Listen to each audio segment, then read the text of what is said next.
guys, it's Danny and I'm here with the second video on my booktube. I just quickly want to say that I'm starting this whole new booktube journey. I've been more and more involved in the booktube community as a subscriber and as a viewer, and I just really want to create content and participate in the community as a content creator. So that's what I'm going to do. I'm going to go ahead and start this channel. And I hope that whoever tunes in, you'll stay, you'll subscribe, and get to know me and just talk books. So I'm here with my August wrap-up. I'm going to try to do these every month, and then I'm not sure exactly what kind of videos I want to put out, what kind of videos I want to make. But for now, I definitely want to do a monthly wrap-up about the books that I finished in that month, as well as books that I'm hoping to read the following month. So that's what I'm going to do today. I'm here with my August wrap-up and my September goals. So I ended up reading 6 books this month, which is pretty good for me. I think I usually read around 5 to 6 books. So I'm really happy with reading 6 books, and we're just gonna go through these, not necessarily in the order I read them, but here we go. I'll just pull this one. This is A Thousand Splendid Suns by Khaled Hosseini. He's the same author that wrote The Kite Runner, which is another famous book of his. It was also adapted into a movie, I believe. I read this for a book club, and I really did enjoy this book. I gave it 5 stars on Goodreads. My Goodreads will be linked down below if you want to follow me.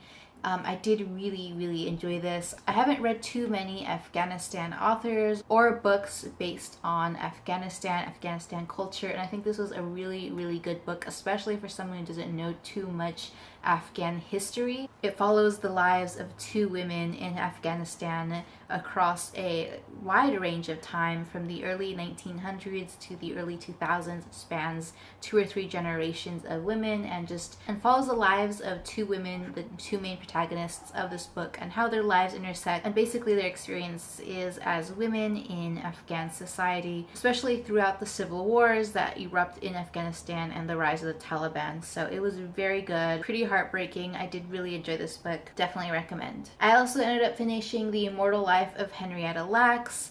Really did like the concept of this book, but I wasn't a huge fan of the author's style of writing. I think she did a really good job about making sure that she was capturing the spirit and the humanity of Henrietta Lacks and her family, but I just didn't really enjoy how much the author inserted herself into the narrative and focused on herself. It was inevitable that she did reference the impact of her, a white woman, intruding and being a journalist in the lives of this Black family, but I just don't think she did it very well. I think there was a lot of instances in which she could have been more conscious of her own privilege as a white woman and been a little bit more soul-searching, I guess, in terms of what it was like being a white woman chronicling this story about the exploitation of a Black woman. If you guys don't know about Henrietta Lacks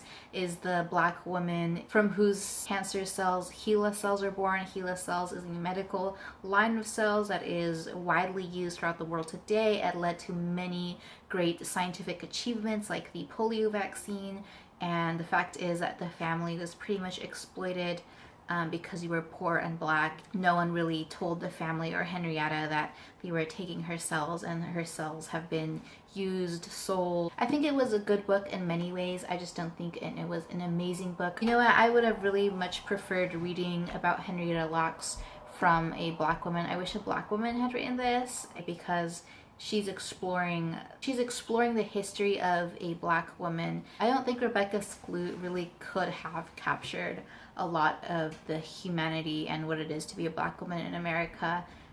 So I think that was lacking from this book. But I did enjoy it. I really did enjoy the scientific aspects of this book. I think it was well written. Next, I read Wonder by R.J. Palacio. This is actually a teenager, middle schooler book. I also read this for a book club that I'm in. I went to the bookstore to purchase this and I couldn't find it in the fiction section. So I asked the bookseller and he directed me to the children's section, and I was like, oh, it's a children's book. I didn't know it was a children's book. I was just looking for the author and the title. I'm not a huge reader of young fiction, young adult fiction, children's books. I just don't read that much of it. Not to say that I don't like it. I do like it sometimes, but usually I just prefer something else, a different genre. But I did enjoy this book. It was very sweet. It's about August Pullman, who is a middle schooler who has Treacher-Collins syndrome, which is a disorder in which your facial features are quite deformed. So it follows the story of August Pullman as he's transferred from being homeschooled into a regular public or private middle school, and the consequences of how he reacts in this new environment and all the troubles and issues he goes through. I thought it was really well written, and I think it's really interesting that this book came out about someone with Treacher-Collins syndrome. I think young children's fiction really does need to diversify more. I would love to see more books about people with different kinds of experiences, different kinds of histories, not just like a regular normal person, because I think that a lot of us go through a lot of special circumstances and not a lot of us can relate to perfectly normal people. So I think this is a really good children's book. You know, it was super fast. It's like 300 pages. It didn't take me that long to finish. It took a night or so for me to read this. I would definitely, you know, assign it to my middle schoolers if I was a teacher. This I finished at the beginning of the month. This is Stories of Your Life and Others by Ted Chiang. It's a collection of his short stories. He's actually not that much of a prolific writer, so he doesn't have that much content out. I think this is all of his short stories, but I loved every single one. Some I liked more than others, but overall, I gave this book like A+++. I think his writing is wonderful. His concepts are original. He's super creative, and all of his science fiction worlds are absolutely wonderful and a joy to read. And even though they're in, you know, science fiction world, I think they answer some of the oldest and most pervasive questions of humanity. So I just did really, really enjoy this. My favorite short stories in this were Tower of Babylon, Understand, Story of Your Life, which I watched the movie as well, and it's a great movie, but not as good as the story. And I liked Hell is the Absence of God. Those are my favorite short stories from this book. Definitely recommend. Probably my standout book of the month. I wish there were more from him. I don't think there is more from him. I think this is all he's written. I also finished A Gentleman in Moscow by Amor Towles. He's the same author of Rules of Civility. This is a pretty thick book. I did really enjoy this. The standout thing from this book is the author's writing. He has a very distinct, very beautiful, sophisticated, musical writing style. It's very easy to read. It's very funny. It's witty. It's clever. It really keeps you on edge. I think it's a, you know, a beautiful, beautiful writing style. That being said, I did not love this book because I don't think it was particularly revolutionary, and I don't think it did the time period in which it is set any justice. This is set in the 1900s, early 1900s, and it's set during the Bolshevik Revolution in one of the most monumental time periods of Russian history. And I don't think it really referenced the historical context all that much or all that well, and I also think it had a very obvious disdain towards Bolshevism, towards the concepts of Bolshevism, which I didn't think was very nuanced or very sophisticated.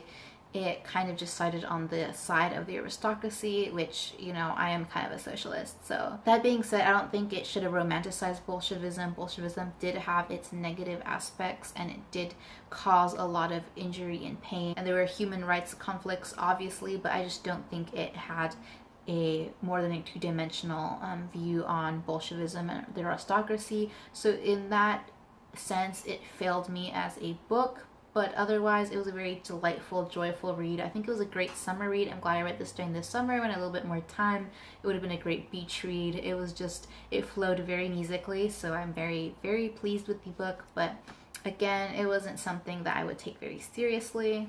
The last book I read was David Quammen's Spillover, Animal Infections and the Next Human Pandemic. This book took me forever to finish. Spillover is a popular science book written for the general public by a non-scientist, David Quammen, although he has written extensively about popular science and scientific topics, and he seems very, very well informed and very well researched as an individual, being a non-scientist. This is about basically animal infections. It courses the origins and history of different kinds of zoonotic diseases. Those are diseases that originated in animals and spilled over into humans. An example being HIV, Ebola, SARS, rabies, those kind of things. And I think he does a wonderful job explaining the origins and the history of the viruses, the infections, the social consequences. And he's very, very good about explaining the science behind it. I'm not an immunologist, I am a scientist, and I do have a scientific background. So obviously for me, the science is a little bit elementary. That's just the nature of popular science books written for the general public. But even for me, I'm not an immunologist though, I'm not a virologist, so I'm not trained in these fields. I think he does a wonderful job about not dumbing it down, but still making it pleasurable to read. I think it's very hard to do. I think a lot of popular science writers, they dumb down the scientific content a lot, which I don't agree with, because I think that the general public deserves a little bit more respect. They're not that dumb. We're not that dumb. We can understand popular science, I think. One annoying thing about this book that I didn't really like is the author's frequent forays into making it a fiction piece. He will randomly go on into tangents about how he thinks that something might have happened, and he writes a full-on fiction piece like in the middle of nonfiction, and I'm not a fan of that. I much prefer it when popular science authors don't try to like romanticize, don't try to make it cute or anything like that. I think the science itself is fascinating, the story itself is fascinating. I don't need some random fiction pieces to, you know, make me more interested in the book. It's just doesn't make sense to me. That being said, I still gave it 5 stars on Goodreads. I did really like this. So those are all the books I read in the month of August. Really happy with those books. And I have a couple here I want to show you about books that I'm planning to read in September. I hope I get through all of these. I have the physical copies of all of these except for one, and I'll just pop the picture. I'll start off with that one actually. So I want to read The Help by Kathyrn Stockett. Here's a picture of it. This is for a book club, and I don't plan on purchasing this because from what I've read about this book and the critiques on this book, it's not a book that I am willing to purchase or want to own. So I'll check this one out at the library, read it, and discuss it for my book club. Another book that I want to read is the Mixquiahuala Letters by Ana Castillo. She's a Chicana writer. It's a pretty small book, so I really hope to get through this. I was hoping to read this last month, but I just never got around to it. So I'm hoping to finish it this month. Another popular science book that has been laying on my bookshelf for a while now that I really want to get to is Time Travel in Einstein's Universe: The Physical Possibilities of Travel Through Time by J. Richard Gott. I like Brian Greene a lot, and I like Michio Kaku, so I'm hoping to like this one as much as the other physics, astrophysics books that I have. Again, this is a book that I was hoping to read last month for my August readathon. I just didn't get around to it. So this is a book I have started to read. This is for a book club that I'm in, and it's Haruki Murakami's Hard-Boiled Wonderland and the End of the World. I am barely, on chapter 2 of this book. I'm actually going to a meeting tonight to discuss where we are on this book. It's not to discuss the whole thing. This is just like a mid-month checkup. I have 2 more weeks to finish this for the book club. I love Haruki Murakami. This will be my 3rd book of his that I've read. This one's going to be really interesting, and I'll let you know how it is at the end of this month. Along with that Murakami novel, I have 2 books that I checked out from the library. I don't plan to read these, but I kind of just want to browse through these alongside the Murakami. So the first one I have here is A Wild Haruki Chase, Reading Murakami Around the World. It's just a collection of short essays about Murakami and his reception in different countries. Here's a book that I'm probably not going to read because it's super, super thick, but I also checked this out from the library, and this is called Murakami Haruki, The Simulacrum in Contemporary Japanese Culture. And this text actually focuses on Murakami's works and his relationship with modern Japan, so I'm going to be interested to see what this says. Again, I probably won't read it. I'll just browse through it, take notes, and discuss for my book club. And then I have 2 art books I meant to read last month, never got around to it, so I think I'm going to read them this month. They're both about Dali. The first is a Tashchen book. It's just one of those really short, very colorful synopses on an artist and his work. I really like these Tashchen books. It just gives a wonderful summary and history about major artists, and I've had this book for a while and I've been meaning to read it, and Dali is one of my favorite artists, so this will be a really fun read, a really quick read, probably finish it in a day. Alongside that, I have another Dali book. This is an art guide to one of Dali's museums, and it's just basically the same thing as the other one. It just has a bunch of his works and, short summaries about what each work represents, when he painted it, his influences, etc. This will probably be another short read. And if I have time, I'm finally going to read Stephen King's Revival. This was another book that I was going to read for my August readathon, never got around to it, and I'm pushing it to September. Hopefully all the books I was supposed to read in August finish in September, And Stephen King is a really fast read, so even though it's a relatively thick book, I think I can finish it in a week or so. I love Stephen King, and I just went to go watch It, which I read It a long time ago. It was one of my favorite books from his, and it just kind of got me into a Stephen King mindset. And I have a couple of Stephen King books that I haven't read, that I have the hard copies for, so I really want to finally give this a chance and read it. And those are all the books that I read and I'm going to read. That's my August. So that's my August wrap up, September goals. I hope you enjoyed watching. Please feel free to subscribe, like this video, stick around. I would love to have you. I really do love the booktube community. I love watching booktubers. I get a lot of great recommendations from booktubers. I like reading what other people are reading and listening to people's thoughts on different books. So if you're a booktuber, please let me know. I'd love to subscribe to you. And if you want to subscribe to me, please let me know what kind of content you want to watch. Again, these are going to be my first couple of videos out there, so any kind of feedback is really appreciated. And that's all I have to say, so I'll catch you in my next video. Bye!